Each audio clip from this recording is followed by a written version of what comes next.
Thank you for being willing to wait, to give everyone a chance to come in so they don't come in mid-expression. My name is Cindy Quinlan. I'm an educational consultant with Abeka. My background is education. I had spent several years teaching at a Christian school in Northern Virginia. Today's topic is marketing, though. So I'm going to represent the less familiar with marketing educators throughout this webinar, as I'll be asking questions and seeking clarification myself. But these webinars we've been putting together are in an effort to help you, to give you resources and ideas as we address some of the current issues and challenges that we're facing with a lot of the changes that have occurred. If you're not familiar with some of the resources we've made available, go to abeka.com/front office and you'll see a number of those resources there. You're also going to see a new and free marketing toolkit. And Justin and Charlene will be telling us a lot more about it, but that's going to be a phenomenal resource for you to market your school in the coming months and really even in the coming years, to use that to build your repertoire of marketing tools. In addition, we're continuing to invite you to our Facebook groups.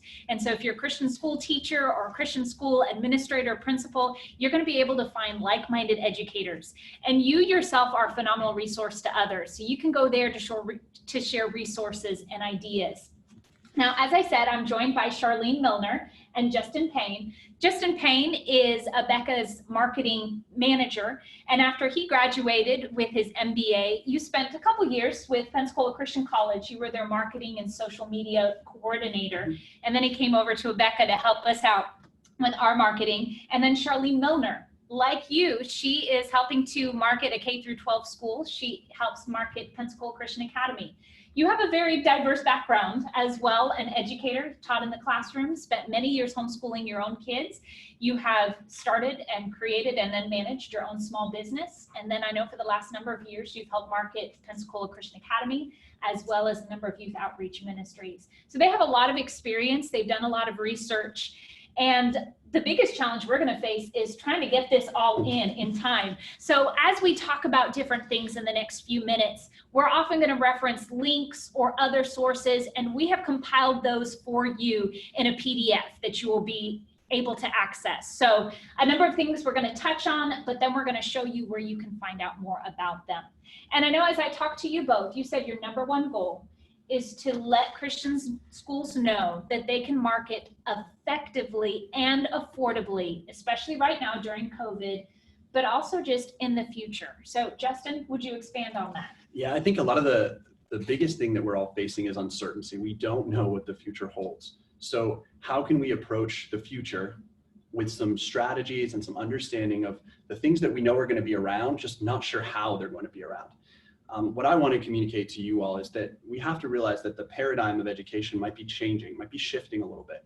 And that kind of comes down to the expectations that your customers have. I imagine a lot of the people watching, the teachers, the administrators, the office staff, have been very busy. They're getting close to burned out. They're getting close to stressed to their max because there's so much going on. There's so much communication that has to happen. And you guys probably have developed a new level of communication. You've gone beyond the norm. You've talked to parents daily, weekly, more than you ever have before. Realize that that is setting a standard. Whenever we go back to normal, if there is a new normal soon, parents are going to expect that level of service. And the parents that might not be getting it at another school or in their other educational setting are going to be looking. So if you're not providing that in your school, they're also going to be looking for other schools or other opportunities to go to. Financial aspects are a huge deal as well. So we just want to give that, this has the potential to affect a lot into the fall. And we want to give strategies and conversation and tips around marketing and social media through this whole coronavirus pandemic and session. Now, I know in last week's webinars, we were talking about parent and student relationships, keeping in contact with them. We emphasize that teachers are right now every school's #1 marketing person because of that one-on-one communication. At the same time, though, you're saying they've set a new expectation. And as schools, we need to be sure that we keep that expectation going even into the fall. But you and Charlene have ways that even though we're thinking, I'm killing myself to keep up with this, that we don't have to keep that up once we are able to plan for it. Now, I know the first thing you want to talk about is managing social media. And I don't know much about marketing, but I do know social media has a tremendous reach, and a lot of your organic social medias are free. So there's there's the ability for every school to take advantage of social media, correct? Yes, and we would say that as we look at social media, it's a channel, right? Facebook is a channel, Instagram is a channel, whatever other platforms you may use to reach your audience. So how are you going to best use that channel? We look at it two different ways, right? There's the necessary communication. You might be telling people about an update to your remote learning situation, or have a video from the administrator talking about what our plans are for the future. And you may be doing that in email as well, but you kind of look at it with both things, because you also have your more fun and engaging social media content to keep your community built. So we want to look at both of those right now and kind of talk about why in crisis. That's the first one here. Okay. Crisis communication has to be clean, clear, and regular communication across the board. So you're probably emailing your students, your teachers, your faculty, your parents. You're probably setting up Zoom calls. You're probably doing all of that. But what you need to think about as well is, how can I put some of that communication out on a social media platform? It lets people know that it's not just happening behind the scenes, because people are looking for other educational opportunities. Well, social media becomes the window into your school. So your parents, your students are going to be able to see your heart through your social media. So you want it to be engaging. You want them to feel the warm and fuzzy of your school, along with the practicality of, hey, go to our website for the update on COVID. So they will see where they can get that information, but they also get to see the heartbeat of the teachers behind. So a lot of what teachers and principals have been working so hard to do is obvious to those inside the school, but if we're not careful, nobody outside the school has an idea. Yeah. Okay. Because you could have a family that's looking for a school because their school's not meeting their need during this time. Well, where are they going to go? They see all these feeds and pop-ups of all these different schools doing parades and all these different things, and they're going to say, I want to look at that school. They're doing something different. Look at the feedback they're getting from all their parents, from the students even are making comments on Facebook. So it's a very good way for you to market. You don't even know they don't know they're being marketed to. And so as you look at, crisis communication, there's that channel. Keep it updated regularly. And we can talk about frequency of posts in a second too, but maybe have your administrator, your leader, your principal, somebody who is an authority at your school, be very present on social media with videos or updates saying it's signed by the administrator, just to let people know that are at home, isolated, away from all of their friends and family, away from you, such a big part of their lives, that you care for them and you're constantly thinking about them. I think we've seen examples here, just the overwhelming support from families that have come out and said, we so love our teachers. We so love what they're doing for us. And that's kind of what I want to transition to in the second point under this crisis communication, is that you really keep that social media person included in the conversation. They don't have to know all of the planning that's going on in the background, but whoever's doing that, you want them to feed that information to school leadership, because school leadership can kind of see the tone and what is being talked about on social media. And then that informs decision-making. You can see what people are asking for. What are we going to do for graduation? Can we do a virtual graduation? How can those ideas be brought into, your wheelhouse as an administrator, as a principal, and then allows you to make better decisions. So keeping that person in the loop is just such a pivotal thing. So and sometimes it is the administrator principal who's doing the marketing. Other times he's asked someone in the office or a teacher. I know many who help their schools with marketing, just being sure they're in the loop, that there is consistent communication between what the social marketer sees and what the principal also wants to communicate, going back and forth between that. You don't want to let people guess what's happening at your school. If they're guessing, they're going to make stuff up. They're going to say, oh, I think we're doing this, or I think we're doing that. And then that's going to spread in your community. You want to be right there when they ask a question, or when you need to be putting a message out, you need to be right there, putting it on social media. So there's no doubt. Okay. There's no variation. There's a lot of opportunity for miscommunication. I'm sure we've all seen it. We've been in it for a month and a half, 2 months with coronavirus. So this is probably some unknowns here. A lot of these people have faced some of these problems, but just reiterating that these are critical components of him managing through a crisis. Who knows how long this goes? Does it go into June? Does it go through summer school? Does it affect the fall? What do we need to be prepared for? But those are some really good principles. Now, I know some of the terminology you used when we were talking earlier was an omni-channel. Can you explain what omni-channel means? Yeah, omni-channel is using all of the channels available. Okay. So it's not so much that you have to use every social media platform, but if you're active on some, and we can talk a little bit about which ones you should be active on, a little bit later, but be everywhere you can be. So if you put a message on our website, post a link to it on Facebook, do an Instagram story telling that there's a new update. Be where your parents are. Okay. Your parents are busy. They're overwhelmed at work. They're overwhelmed with their children at home. Don't make them have to go to look to their email inbox. It's probably the last thing they want to look at 6, 7, 8:30 at night. They're already swamped with work Right. emails. So that's just some good thoughts there. Okay. So that emphasizes crisis communication. And I love this statement that you and Charlene have stated, and everyone can see it here. Social media gives you the opportunity to show publicly that you care about your students, your families, and your staff. So in many ways, it's taking everything we've discussed in the last couple of webinars and saying, make that public. Make sure that everyone knows all the effort, all the work, all the engagement that you are doing. But then the other thing that you said, you're kind of approaching this with two. The first one was just crisis communication, but engaging content. So this is the information people need to know. And then the second part is what? It's more about keeping them engaged with your brand. Okay. So give them an opportunity to feel happy, positive, warm things. It's not a pleasant thing we're all going through.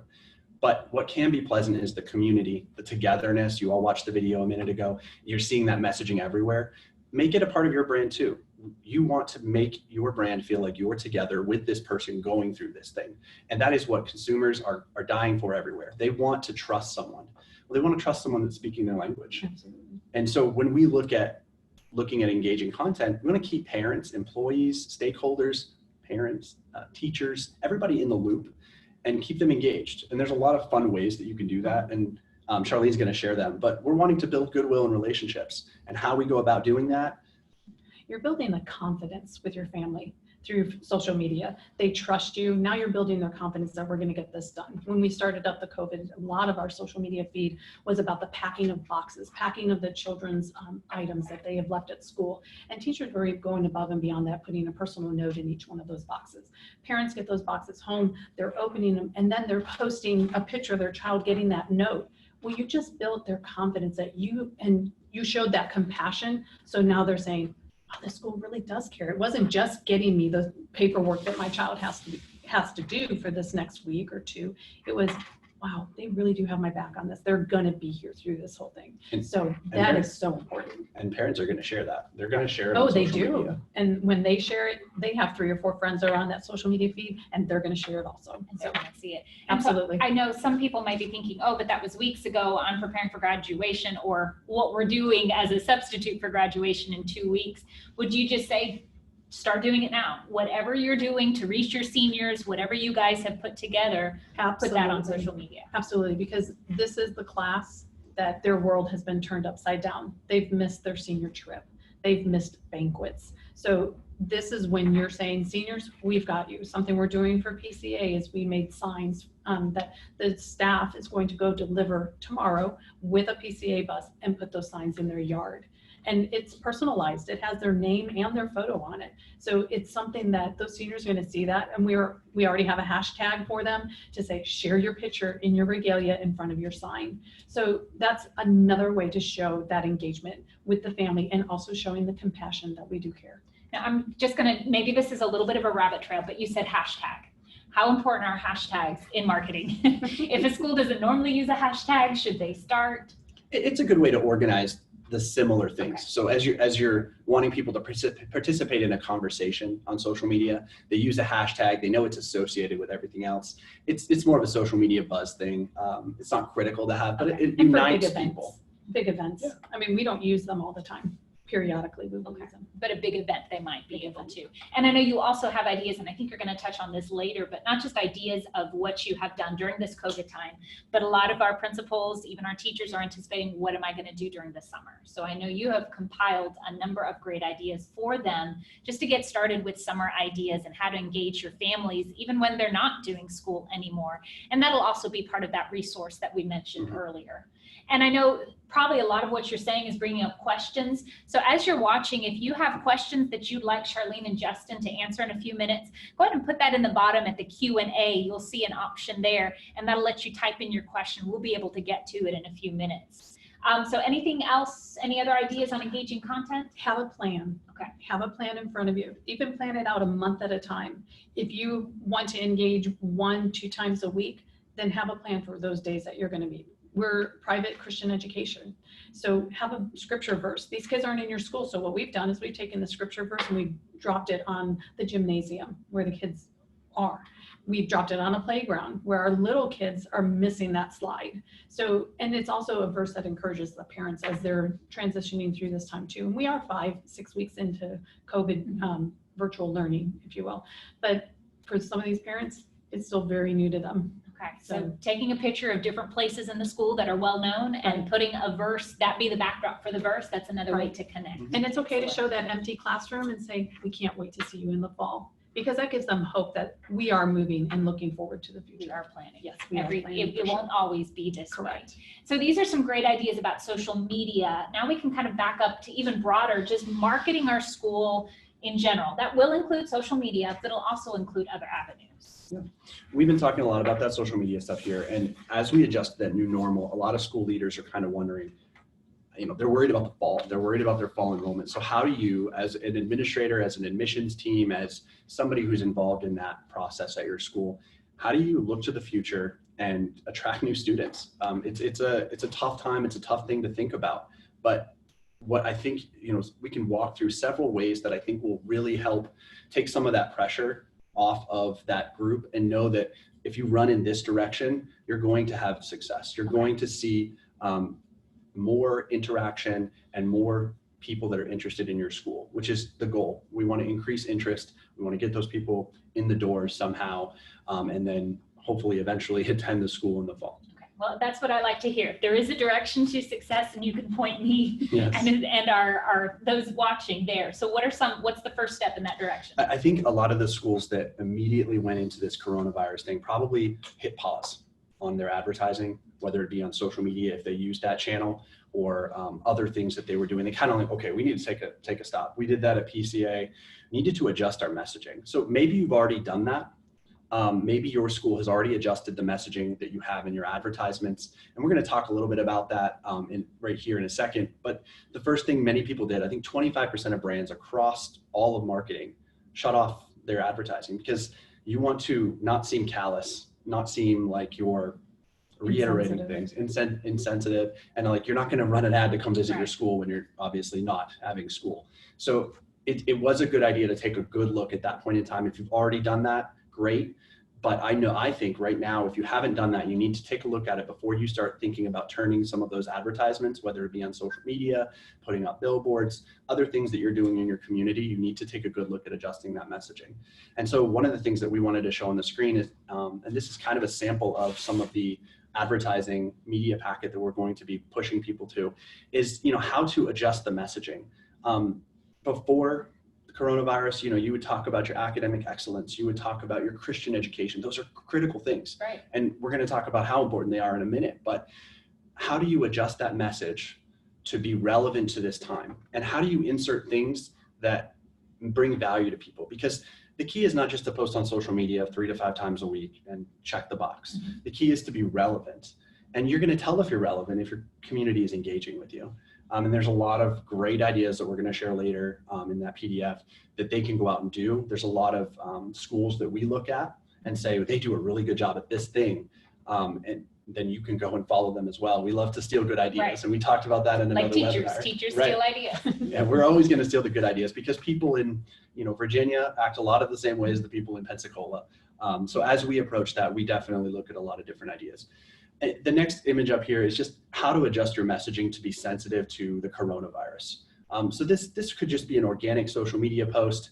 Originally, you might say something about we're proud to serve you, not message this at all, but you're going to get more specific about what exactly is going on and how you are thinking and handling everything that's happening. And this would be kind of an example of what we were talking about a minute ago, is not just having that in private channels, not just putting out there in an email to all of your students, faculty, parents, but actually putting it out there publicly so people know that you are addressing it. I'm surprised how many times I go to different Christian school websites last night and many days before in the last couple of weeks, and there's no mention of all the coronavirus stuff. And so you start to think, obviously they're not in school, right? But what are they doing? And I think a good way to reference the fact that you're responsive is to show that you're doing that on social media, is to show that you're doing that on posts on all of your communication channels, being very omni-channel. So this is an example of adjusting that messaging. We're going to provide both normal messaging and some updated COVID messaging in the media kit that you talked about. And we'll talk about more about that in a minute as well. As we look towards this uncertain time, right? People want to trust brands. They want to trust you. That requires communication. I think we all know that in our personal lives, husband, wives, you have to communicate, and that builds trust. Well, it's the same thing for brands. So as we look to marketing, communication is that pivotal piece, and it can't be understated. Secondly, I'd like to touch on is what is the school's differential advantage? You really need to double down on it. You're offering Christian education. Why are you offering that Christian education? Because you want to see that student come to know Christ and then succeed in life. And so some of the messaging that we're preparing via that media kit is going to reference that. It's going to really hit that home, because you need to differentiate yourself from all of the different options available. Parents are considering homeschooling. They're considering public education because of affordability. Public schools, children or students, families are considering private because they're not happy with the level of education. So that it's going to be a big mix-up. And I believe that the Christian schools have an amazing opportunity to step up and offer a service that has never been offered before. And it's not because they didn't want to, it's because the need is so apparent. It's amazing how clarifying things like the pandemic are to our lives. You know what's important, right. Your family's important. It's the same thing with brands. You start to realize, I need to support my families, I need to support the people that I serve.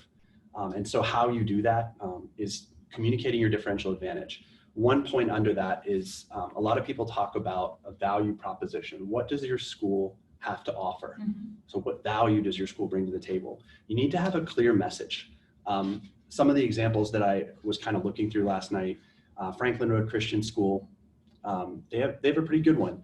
Designed to assist the Christian home in the responsibility of training the child in a Christ-centered philosophy of life. You get who they are and what they're about. And that gives people a really quick, bite-sized piece of the value that you offer. Obviously, it's much more than that. It's the school setting, it's the teachers, it's the curriculum, it's the education across the board. Another good one here locally, PCA, academic excellence in a caring Christian environment. We want to show that we're caring. Mm-hmm. And then Fairfax Baptist Temple Academy, I think you used to work there. I did, that was my old school. They exist to partner with parents in developing Christ-like servant leaders by providing excellent spiritual and academic training in a safe, loving, and stimulating environment. Some of these are born out of mission statements, right? So you'll look at what your goals are and then put it into a quick bite-sized piece of information. They can be short or they can be long, but they need to be present everywhere you are, whether that's on social media, print pieces, your website. It's really great. So if a school maybe hasn't yet put together a value proposition, would you say that's one of their number one things to do right now is get their faculty together, do some brainstorming, put something down, and then start spreading the word? Yeah, I think you could probably take a little bit of time to reach the end of the semester and not put all the pressure on them to come up with something. My apologies if I was rushing anyone.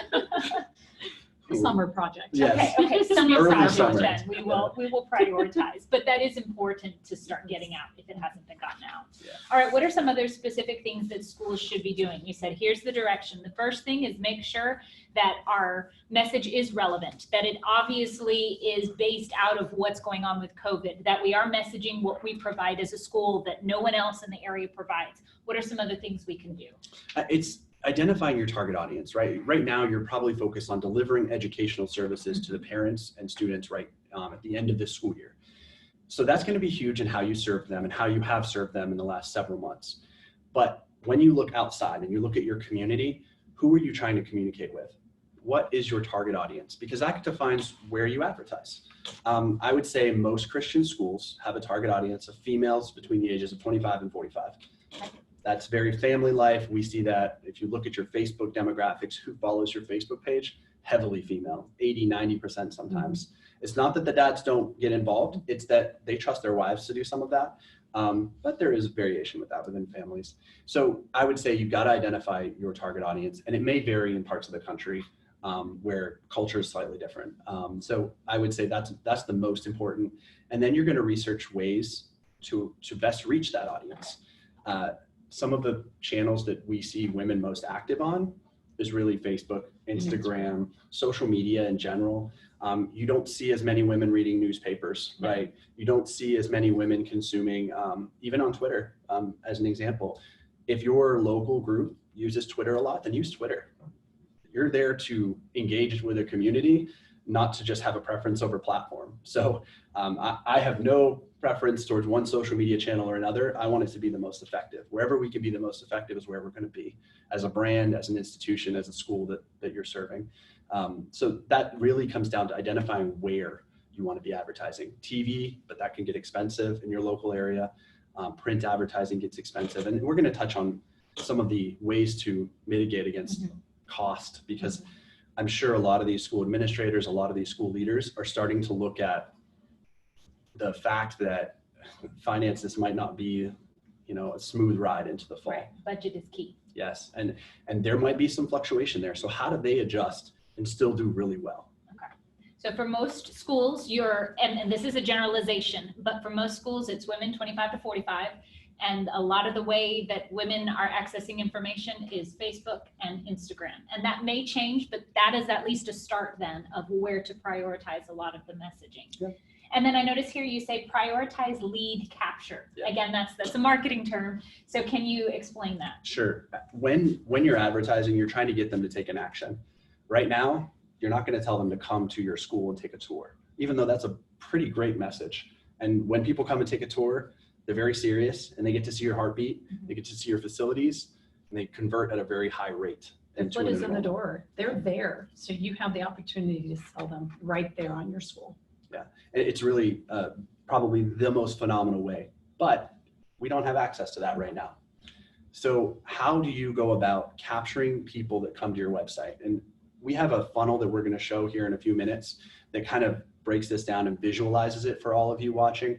But you really want to find ways to get people to come to your website and sign up for something, whether it be a downloadable PDF or whether it be something that, they can view online, or just that they want to connect with you. Maybe your contact form. If you don't have the ways to adjust your website, prioritize your contact form. Tell them to reach out, because once they do that, you have their information and you can provide excellent service all the way to enrollment. So that's what gets really critical. And I would say you really have to prioritize lead capture. I can show you a couple examples. I think we have a couple examples to show of lead capture on the screen.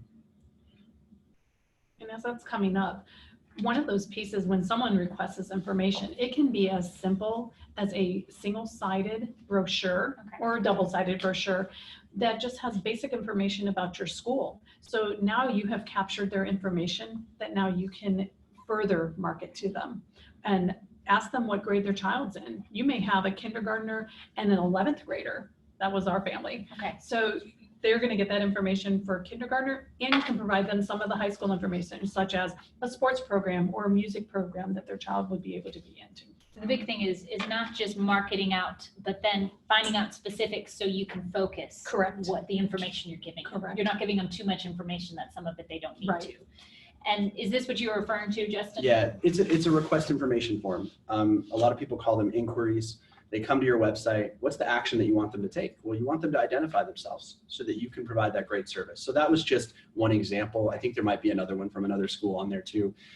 They do a good job of saying, here's what to do to take the next step. And that's critical in marketing. It's not just getting them to visit your website. It's not just getting them to interact once. You want to have multiple touch points. So you're advertising across a lot of channels in order to have multiple touch points to get people to take an action. And as you'll see in the funnel later, there are a lot of actions to take. The next part that I wanted to touch on is the fact that we are rolling out a media kit.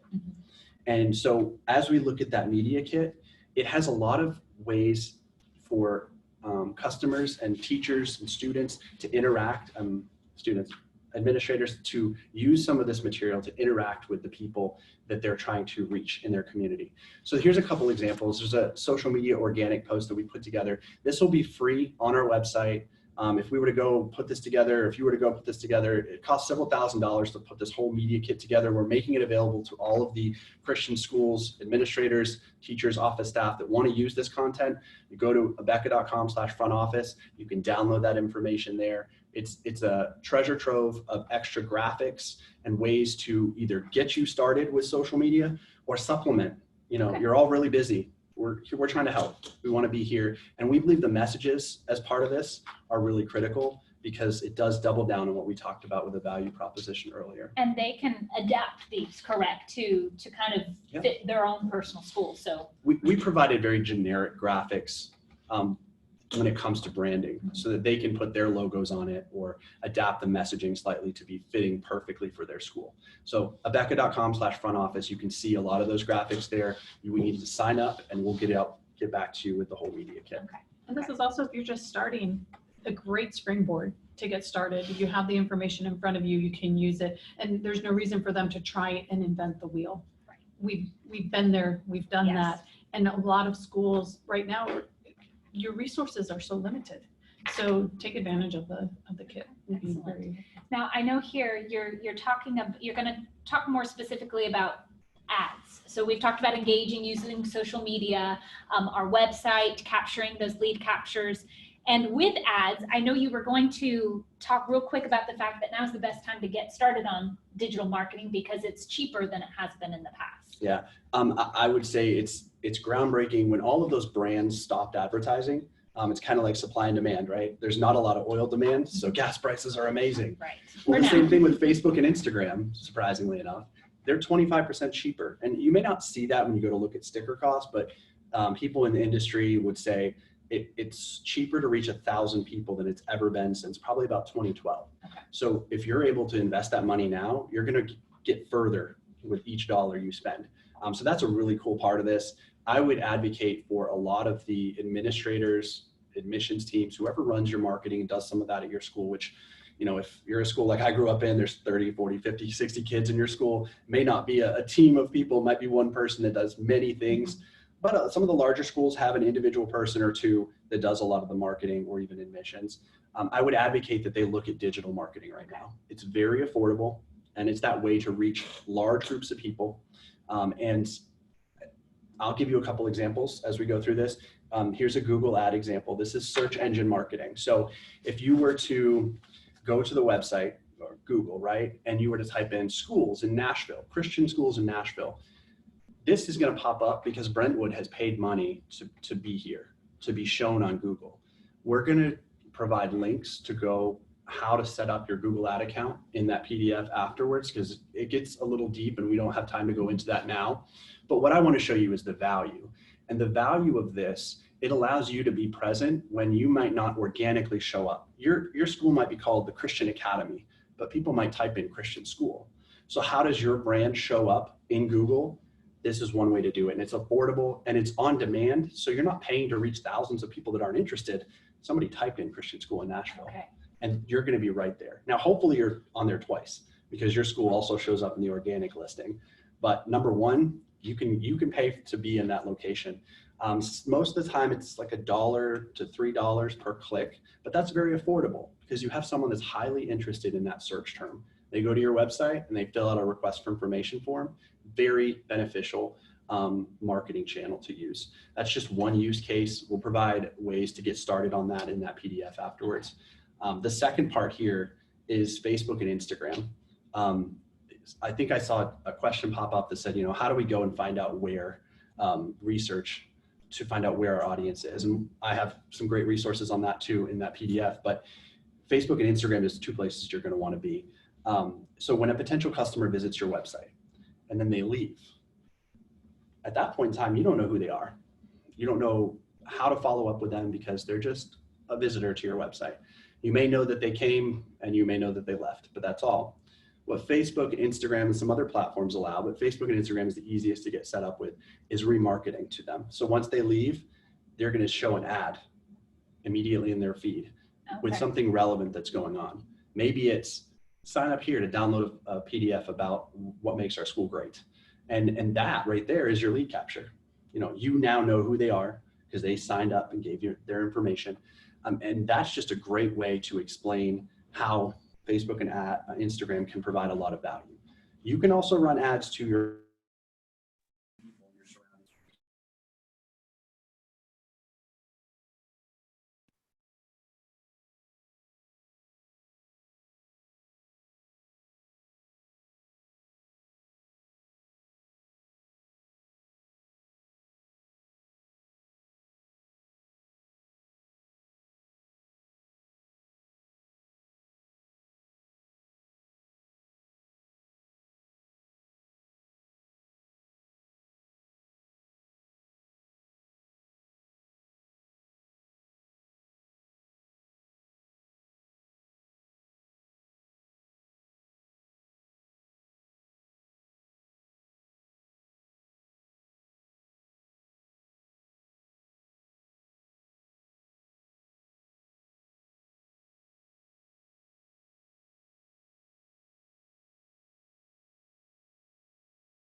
apply them just the same. Absolutely.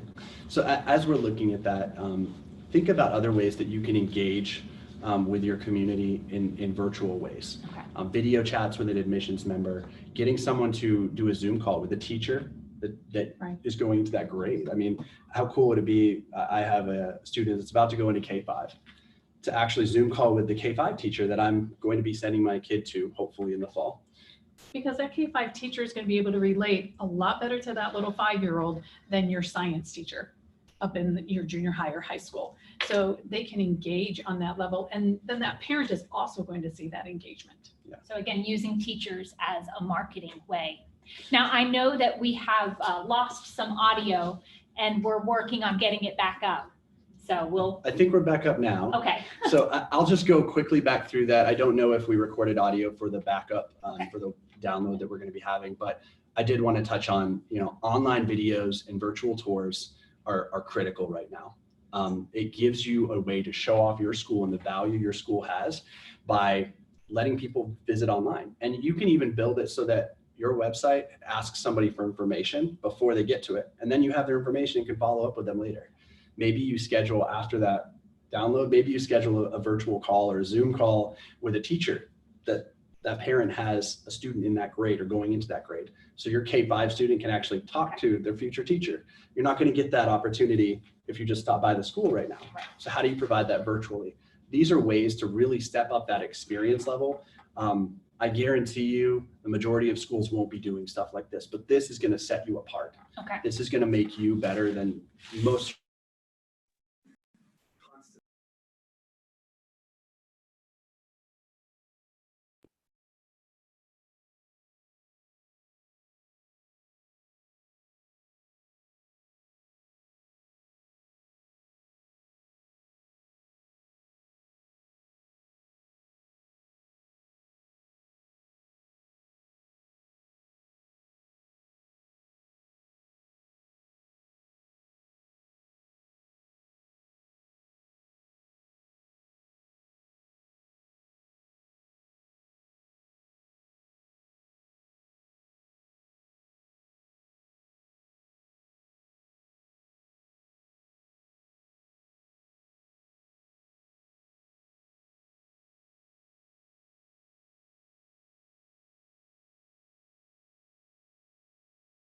Especially if they're on your website and they're saying, please send me this, do it quickly. It'll show. Okay. So I think we had another little glitch with Okay. the video and audio.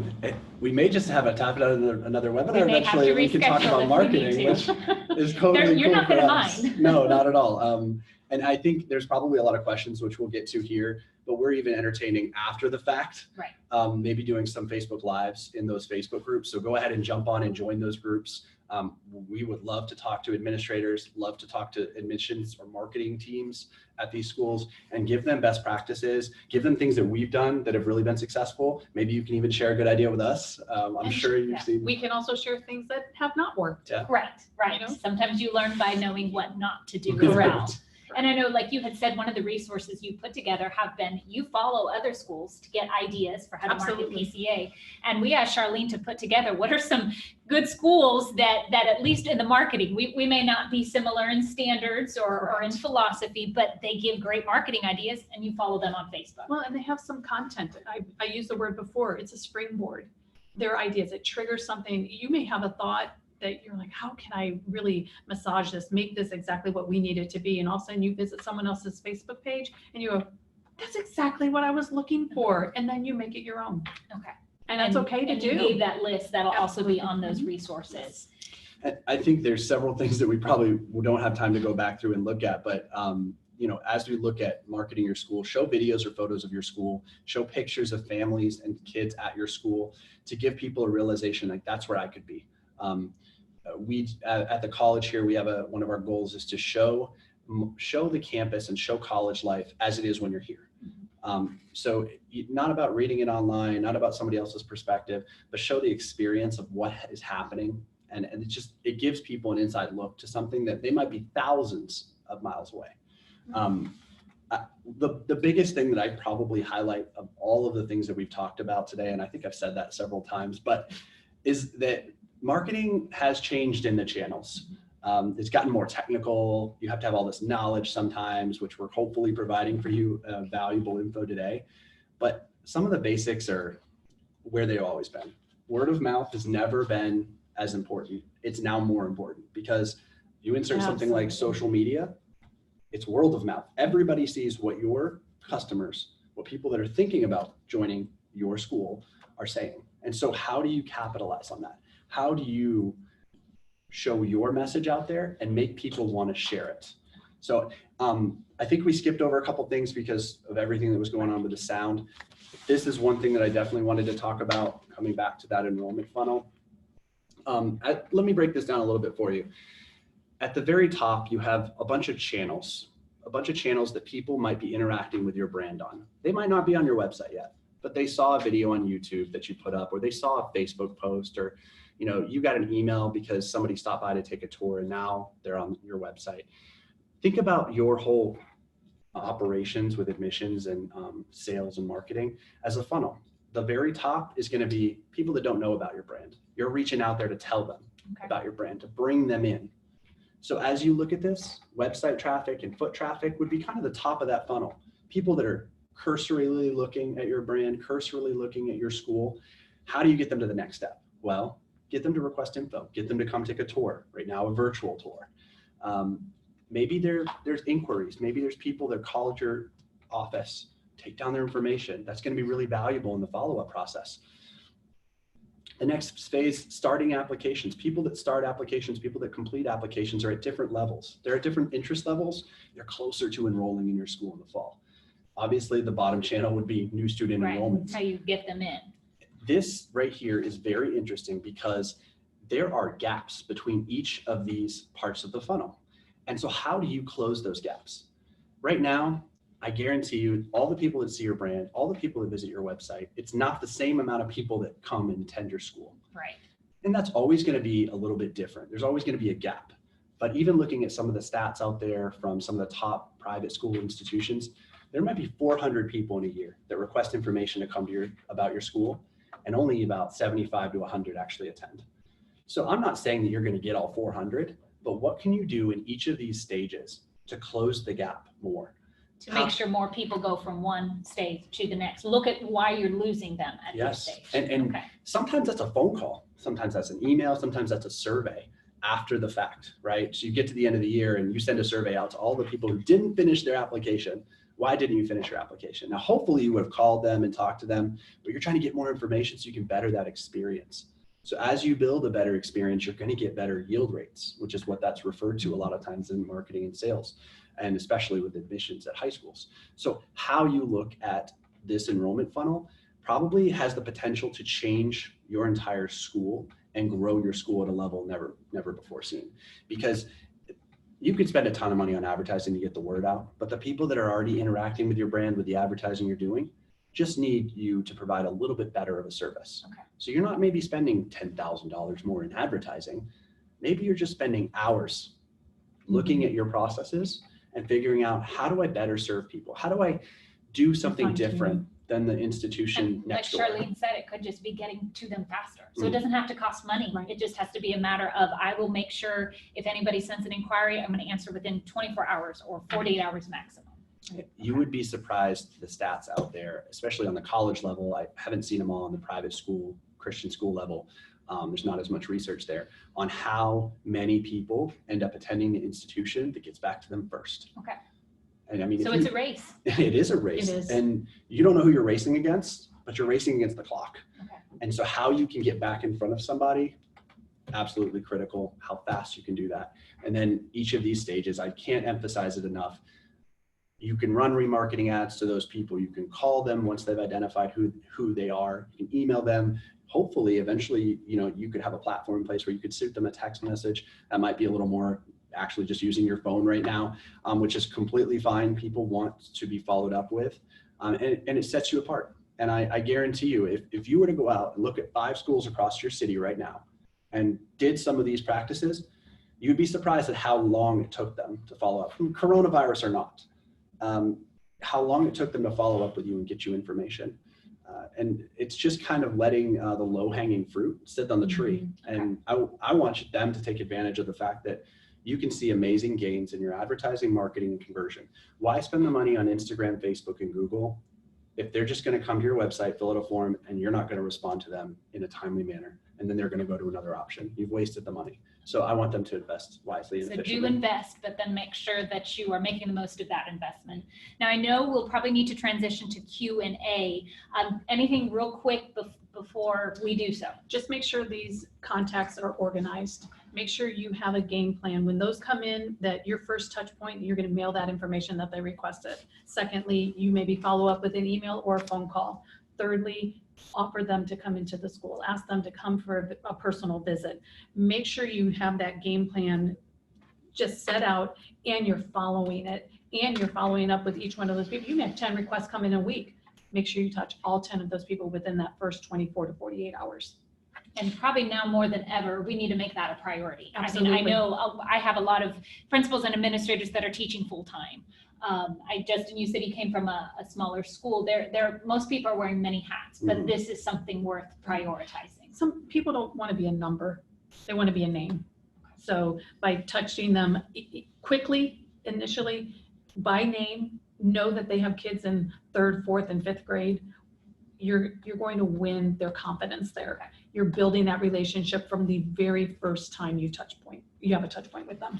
And one thing I want to help before we get to Q&A is the fact that media kit is available. Here's some of the images. I think we covered them earlier, but I wanted to remind them, go to the website, abeka.com/front office. You can sign up to get this media kit. It's a very valuable way to either get started or continue on in what you're doing. And just to emphasize, it's free, and it would otherwise cost thousands of dollars. Yeah. So to help you focus your marketing budget in other areas, we've been able to help this for you. So let me get to some of these Q&As. Justin, I appreciated that you said you're going to be able to go on to some of those Facebook groups and do some lives and continue to give some of this information. Are there going to be pictures of preschool age children on the media kit for those who own a preschool? I think there are actually pictures of preschool age children. I think there's also the possibility that we may add to this over time and make more available, but yes. Okay, so yes, that will be there. It will be worth you looking at and downloading. From New Jersey, will you be having a webinar in regards to registration for 2020 to 2021 since we have been under social distancing? If not, do you have any ideas on how to go about it since we don't have a web page for our school? That's very interesting. I think we could look at how we can provide resources there. We have a webinar planned to talk about re-enrollment here in a couple weeks. That's not quite exactly what is being talked about, but there's definitely ways we can look at providing resources to help with registration or helping with schools that lack the resources to do some of this online. We've found there's been incredible tools out there that have been free for education institutions. You wouldn't believe how many times in the last 3, 4, 6 weeks that we go back to the basics and use Google Sheets, Google Forms, Google Docs, very collaborative, very free tools out there to collect information. So you don't have to go in and type all that information. It might be something that you look at to supplement until you have a website or web pages stood up to do some of So this even stuff. something like Google Docs, something that they could interact with, you could email it to them and they could start the registration process.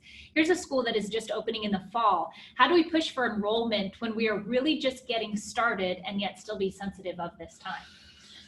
That's a tough one. Transitioning into, your value is trying to say that we're here, we're available to you.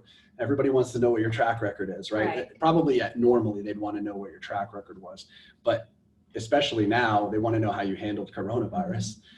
So I would say be as responsive as you can. When you start marketing out there that you're here, be the fastest one to respond. Set up a Zoom call with every inquiry that comes in, every way you communicate to the public that you're here and available for them to use. I'm sure Charlene Let has them some know ideas. how you're going to be different than school ABC down the street. You pick that position, that location for a reason. Did you see that something was lacking? So there's where your differentials are going to come in. What makes you different? Emphasize differentials, be more aggressive than anyone else out there about queries. That'll be a start. And maybe would they be able to post ideas about what they plan to do, as opposed to they can't say this is what we did, but they can say what we plan to do? Yeah, absolutely. Tell people where you're going. Cast a vision. People want to be part of visions. So that's a really important way to communicate. And I would say, I agree with the word aggressive, But I think you're also trying to be sensitive to the Right. current circumstance. Sensitively Aggressively serve your customers like never before. Yes, not aggressive as an abrasive, but just making sure you're the first to respond. Thank you for clarifying that. we're not tackling them. Where can we go to find the data on what social media and other outlets are?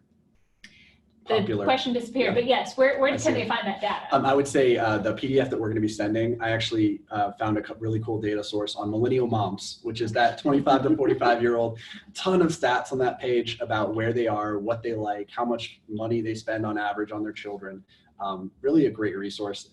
If you Google demographic data on females between the ages of 25 and 45, you'll see hundreds of results, thousands of results, I'm sure. But that one that we're going to provide is what I was looking at recently to kind of get a handle on that. Okay, so in that PDF compilation of ideas, links, and resources will be a great place to go. You spoke about lead capture. When we use pop-ups for people to fill out to download something, how many do you suggest is used throughout the site? For example, we could have one for a brochure or for the virtual tour, but after 2, it gets tiring to fill out. So how do you keep up with what a person is looking for or spending time seeing on your site? Yeah, and I would also clarify the difference between probably a pop-up and a form. Pop-ups are annoying. I think we all realize that. Sometimes they can be a good way. If somebody's on a site and they can't find something, maybe a chat box pops up. Those are always great. But I would say have the buttons available wherever they are in the journey that it makes sense to go to that next step. So I would say most Christian schools, most private schools, even colleges, if you go to their website, if they don't have this, they should have 3 things. Apply, which would be amazing if they just jumped into that funnel, right? But they're probably not ready, because are you ready to go, buy something when you take your car to the mechanic? No, you want to find out what's going on, what it's going to cost you. So there's some research phase that's going on. So I would have request information as a button. I would have take a tour, which right now might be take a virtual tour. You can adjust that. And then I would have apply. Okay. So 3 buttons at the footer of pages. Maybe if you're on a certain page about finances, where a lot of people end up, you put that there. So go ahead and look for places on the website that the customer's thinking, I want to take a next step. Maybe it's not appropriate everywhere, but those 3 buttons prominent on our homepage and then on pages where you think they're going to be taking the next step are great places. So if they're on a virtual tour place, send a link to apply or find out more information. Okay. It could definitely be homepage, your financial page, and then if your school is segmented out in lower elementary and then junior high school, have it on those 2 locations, because someone could be sitting on that kindergarten through 6th grade page. Have it there because they're looking on those items specifically, those grade levels, and then when you move into the high school, they're sitting there. So there would be 3 or 4 ideal places to have those. I think the question also was like how many. 2 or 3 seems fine. Right. Pop-ups, 2 or 3 pop-ups, 2 or 3 buttons. 2 or 3 buttons, not okay. Pop-ups. I would stay away from pop-ups most of the time. Because once someone fills it out, they're like, I already filled this out. Yeah. You guys should be able to capture all of it. Okay. So do buttons more than pop-ups would be your recommendation. Yes. Okay. Here is, you explained how important it is to respond in a timely manner to parents who inquire. Are there any creative ideas for handling this when you are short-staffed? I think a good way to approach this is, it might not feel right to you to do it this way, but to approach it in last in, first out, and then work your way backwards. If somebody requested something a week ago and you weren't able to get with them, go to the person that just requested something today and get that communication started. Maybe you don't make it all the way back to that other person, but at least you're putting your resources to the person that was the most interested in that moment. Okay. If they're standing in line at your school, you would never do that. But you're not able to get to X number of follow-ups. So I would prioritize your follow-up to the people that are the, hottest lead when it comes to advertising and sales. There are probably other ways to approach that and to look at. There might be a way to send a mass email, things like that. I was going to say maybe an automated email that you can set up. When you collect that information, you're not going to be able to get to them because you're teaching 3 grades and you're doing Zoom and your child's at home. And right now you just cannot get to all of it. So have an automated email that says, thank you so much for your inquiry. We'll be sending this information out. And then make sure that you schedule though a touch point, a vocal phone call or a Zoom meeting, something at this time that you can't contact them. Well, and so having just even an automatic one will take huge advantage. What's something we were talking about even the other day as I was trying to learn more from you guys about marketing. And, you know, sometimes, especially if we're not used to, we wouldn't consider ourselves natural salespeople or anything. We want to be sensitively aggressive. We want to be reaching out to them, but we don't want to do it too much. And you mentioned we could even, after a phone call, say, hey, can I call you again in a few weeks? Right. Just leave the door. Ask them if you can leave the door open. Okay. You know, is it okay if I touch base with you next week? You know, they could say, no, we're not going to have a decision until the end of July. My husband's transferring. We're not coming into Pensacola until the end of July. Well, you know what? Why don't we give you a phone call August 1st if that works for you? And just be sure to write it down. And be sure to write it down and follow up, because you know what? Those parents are going to be waiting because they've done enough with you so far. They've come to your website, you've contacted them, and now they're waiting for that follow-up. August 1st comes and you don't follow up with them, they're going down the street to ABC. They will not go to your school. Abeka used to make advertising brochures about Abeka curriculum, which we would purchase and provide to our interested families. Are you considering making those again? I think that's a great idea. I think it probably comes down to updating them, branding wise and everything, but that's a great idea. We'll definitely write that down. I think there's tremendous potential in giving you ways to be successful, which is why we're providing that media kit. I really appreciate that as a suggestion. Well, we're going to finish up right there. So appreciate those of you who have come, you've asked your questions. You're going to be receiving that link. Follow it to get that free media toolkit. Take advantage of the compiled resources that Charlene and Justin have put together, and also look for maybe Justin and maybe someone else at those in some live Facebook things, just to give you more information. There's a lot to cover in marketing. It can get pretty detailed, but we want to try to give you the information that you can use. So thank you.